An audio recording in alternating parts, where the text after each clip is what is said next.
Gracias por la invitación a platicar contigo. Claro. Mira, sabemos que has estado aquí en Alemania platicando con parlamentarios, vas a platicar con la sociedad civil hoy a las 6 de la tarde, 6:30. Y bueno, ¿cuál es tu propósito de estar acá y qué tienes planeado decirle a la sociedad alemana? Bueno, el propósito de estar en Alemania es precisamente compartir con quienes nos han invitado un poco la radiografía, la información que podamos compartir con ellos sobre el estado de cosas en México, particularmente en materia de libertad de expresión.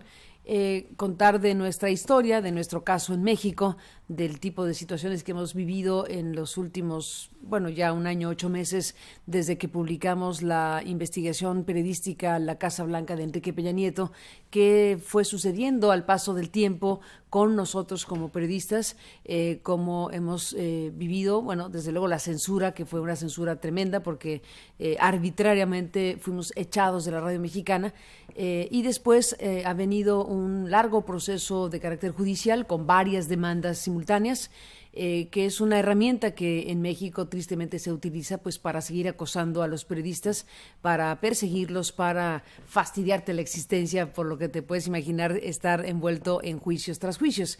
Es algo lamentable, desde luego, por lo que significa en términos de una democracia que se haga uso de las herramientas que están para otra cosa, que son para la justicia, no para la venganza o para reprimir periodistas. Pero lamentablemente es parte del registro que estamos compartiendo en esta visita a Alemania, que es una visita que hacemos a partir de la invitación que se nos hace, porque fue una invitación la que recibimos para participar de estos encuentros, y la idea es precisamente ayudar a sensibilizar y a tener más información y conocimiento por parte de las voces interesadas aquí de lo que pasa en México. Hay mucho interés en saber qué tipo de situaciones atraviesa nuestro país en materia de derechos humanos, sabedores de que tenemos una profunda crisis de esta naturaleza.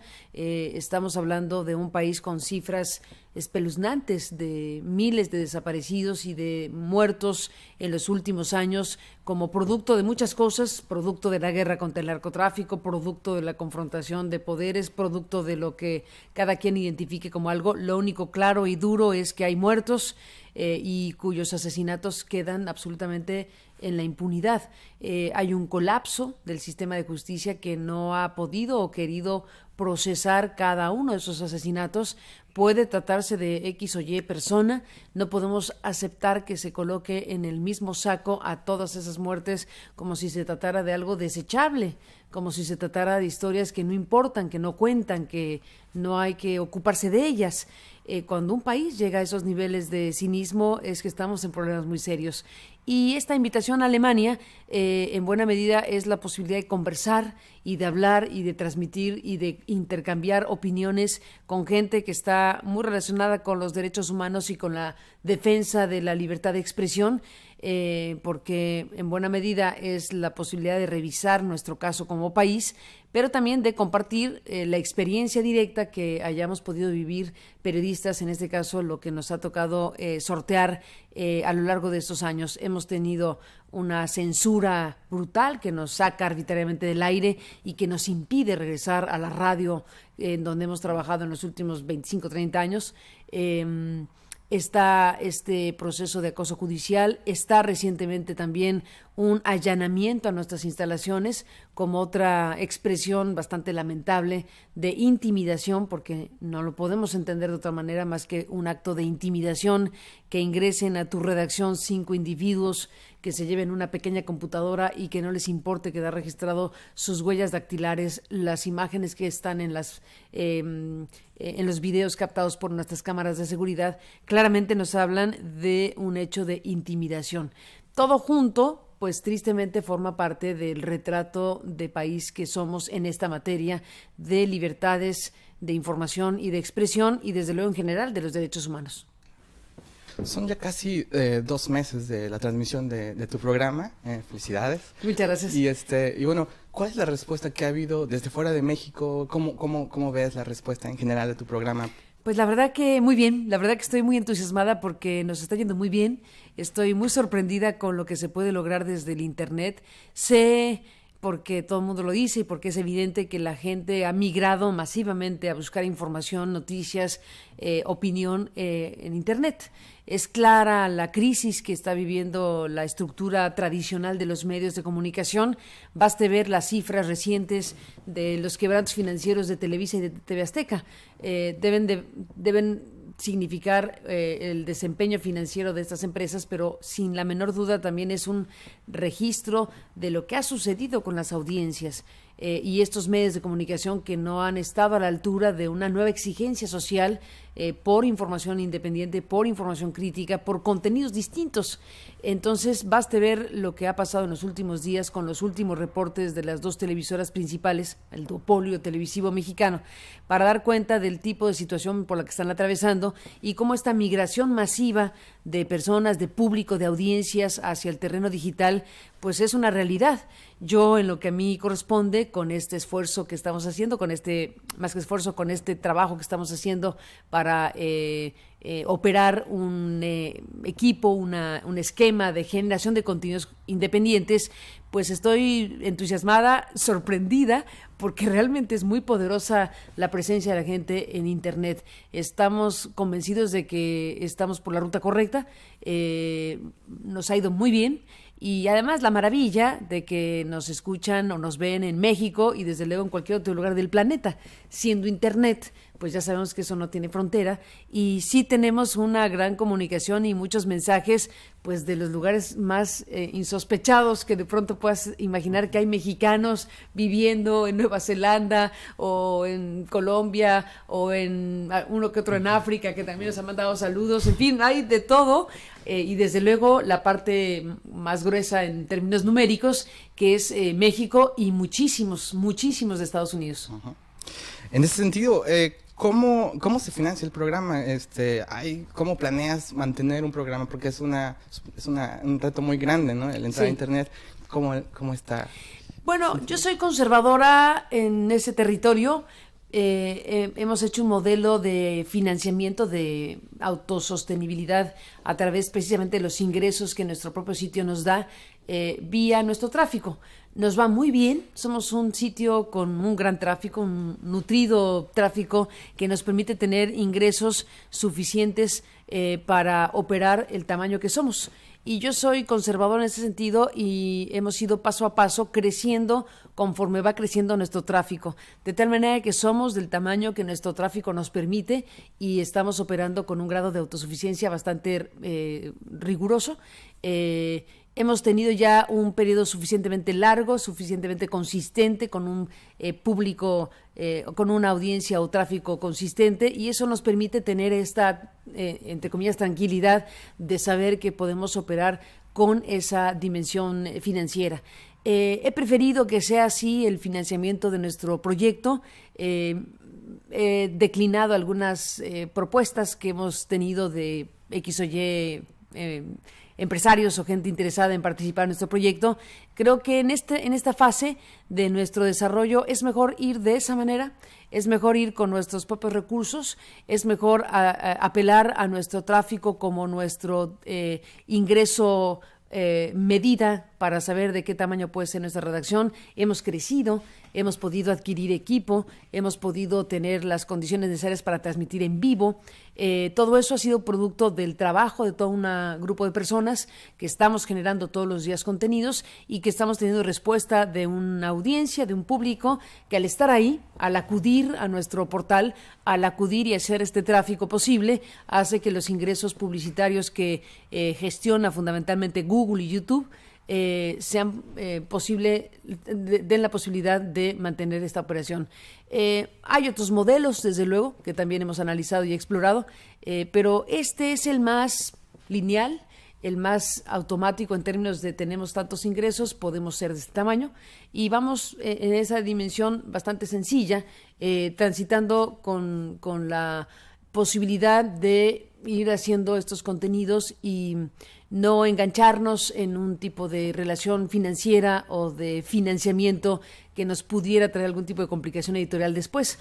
Un gran financiero o un gran empresario que esté interesado en participar, puede ser que se dé esa condición como se nos ha propuesto en este periodo de nuestras vidas, pero hasta este momento hemos elegido este modelo más sencillo, pero a la vez más robusto, porque nos permite ser autónomos en términos financieros y autónomos en términos editoriales. Entonces, nuestra capacidad de acción y nuestra libertad de acción también está asociada a nuestra autogestión con los recursos propios que el portal y su tráfico nos genera. Hablando un poquito de la imagen exterior de México, ¿crees todavía que le importa al gobierno de México su imagen en el extranjero? Sabemos a veces no hace mella, ¿no? No, yo pienso que sí, a cualquier gobierno de cualquier país debe importarle la imagen en el extranjero, y el gobierno mexicano no es la excepción, ni debería ser la excepción. Al final de cuentas, es la valoración que desde fuera se pueda tener de un gobierno, tiene muchas implicaciones, no solamente en términos de la apreciación que el propio gobierno tenga de sí mismo, sino por muchas razones los gobiernos tienen que ser, o por lo menos aparentar, ser medianamente democráticos, razonablemente estar a la altura de los estándares internacionales de democracia, de derechos humanos, de comercio libre, etcétera, etcétera.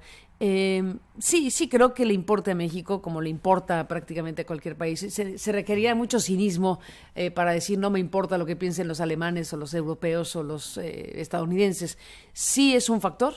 Y por eso, en buena medida, la visita a Alemania, aceptando esta invitación que nos hicieron, pensando en que es un momento histórico, inédito, lo que nos está tocando vivir con Donald Trump en los Estados Unidos, y la ruta parece inevitable de que el Tratado de Libre Comercio con América del Norte, que puede descarrilarse con mucha facilidad, acorde a lo que hemos visto, va a obligar a México a redireccionar su mirada en términos económicos y comerciales. México ha vivido en los últimos 30 años una lógica de integración con América del Norte clarísima, y si ahora se desbalancea o se desfasa ese modelo dominante hacia los Estados Unidos por razones del señor Trump, y esto que está planteando de renegociar el Tratado de Comercio, si lo renegocia México va a quedar mal parado, porque evidentemente el señor Trump está decidido a patear la mesa del ajedrez. O bien simplemente se levanta de la mesa y se acaba el Tratado de Comercio. Esa realidad hay que hacerse cargo de ella, y hace pensar pues algo que no es más que la obviedad de que México tendrá que diversificarse, tendrá que mirar más a China, a Asia, a América Latina y desde luego a la Unión Europea. Y si con la Unión Europea tiene un acuerdo no solo comercial y económico, sino un acuerdo de cooperación política, y que incluye eso, una cláusula democrática que parece tener olvidada la propia unidad, la Unión Europea, pues es tiempo de recordarle que existe esa condición de una relación de este tipo, y que ahora que se van a sentar a la mesa a revisar qué hacemos para fortalecer ese acuerdo, es tiempo de que los mexicanos, en este caso nosotros como periodistas, recordemos que de este lado del océano hay algo que compromete a los países de Europa, a México como nuestro país, en el tema de derechos humanos y de libertades. Y eso no lo podemos quitar de la mesa, y debemos insistir y exigir que, si bien es prioritario el rediseño comercial y económico de México, debe ir de la mano del cumplimiento de los propios compromisos de México a nivel internacional, a nivel de sus leyes internas, y en este caso a nivel de un acuerdo de esta naturaleza con la Unión Europea. Por eso pienso que es un momento políticamente en este país, en este lugar, muy relevante para quienes están interesados, que deberíamos ser todos, en que no solo debe dominar lo comercial y lo económico en la relación de los países, sino debe estar también esta exigencia internacional en materia de los derechos humanos, que como bien sabemos, los derechos humanos no tienen fronteras. Si los derechos humanos son, como todos sabemos, universales, los países y los gobiernos y los estados deben comprometerse a cumplir lo que está en sus leyes y en sus acuerdos internacionales. Y ahí están metidos derechos humanos diversos y desde luego el tema de la libertad de expresión.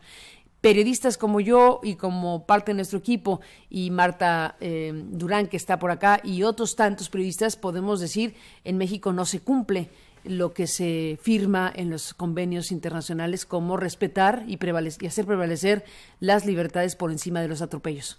En este sentido, el presidente Peña Nieto no tiene una aprobación ahorita en México muy alta, que digamos. ¿En qué lo notaste? ¿Cómo te percataste de eso?